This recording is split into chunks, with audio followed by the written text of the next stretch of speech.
인턴 레지던트 등 전공의들로 구성된 대한전공의 협의회 비상대책위원회가 7일 집단행동 중단과 진료 복귀를 설득하기 위해 마련한 온라인 간담회에서는 전공의들의 부끄러운 민낯이 그대로 드러났다는 지적이 나옵니다.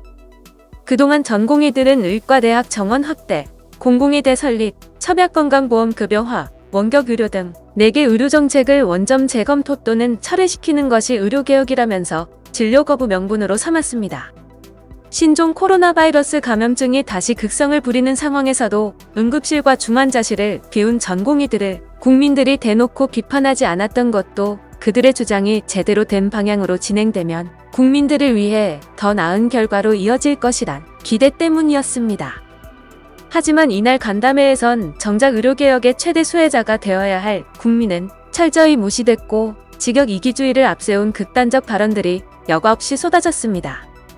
우선 첨약건강보험 급여화를 결정한 건강보험정책심의위원회에 대해선 건정심 구조 자체를 우리 쪽 의견이 훨씬 더 많이 반영될 수 있도록 넣었는데 최대집 대한의사협회 사단의 농간으로 삭제됐다고 주장하는가 하면 진료 복귀에 대해서도 다음 투쟁을 위한 숨 고르기라고 했습니다.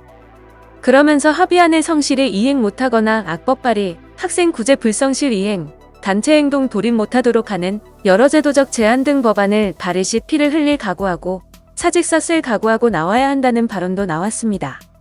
심지어 정부가 젊은 의사들을 폭도로 규정할 것이란 억측까지 나왔습니다.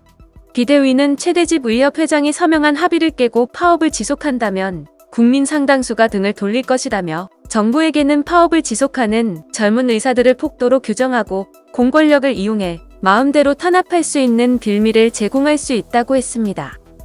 이에 대해 김윤 서울대학교 의료관리학과 교수는 응급질환과 중증질환으로 진료를 받지 못하는 상황에서 일방적으로 자신들의 주장을 수용하라고 하는 건 결국 국민과 법 위에 군림하겠다는 것이라고 지적했습니다.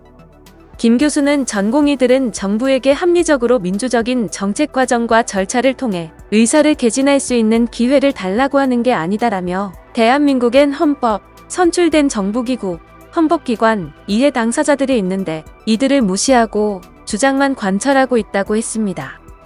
환자단체와 의료계 일부에서도 비판이 쏟아졌습니다. 한국환자단체연합회의 양현정 이사는 국민과 환자를 볼모 정도가 아니라 인질극을 하는 것 같다며 몇 번씩 말을 바꿔서 오늘도 진료 정상화가 안 됐다. 내일 복귀한다고 말해도 진료 정상화는 내일 가봐야 알 일이라고 목소리를 높였습니다. 국시 구제에 대해 양 이사는 국시를 구제하지 않을 경우 이정 합의를 파기한다고 하지만 그건 이미 지난 6일 밤 12시까지 재신청을 연기해서 충분히 봐준 상황이라며 기회를 찬 게 누군데 이제 와서 이행이 안 되면 합의문을 파기하겠다는 건 창피한 일이라고 밝혔습니다. 손영래 복지부 대변인은 전공의들의 진료 복귀를 절실하게 기다리는 이들은 정부뿐 아니라 국민과 중증 환자라며 전공의 단체가 어떤 결정을 하든 우선적으로 중증 환자에 대한 사과와 양해라고 밝혔습니다.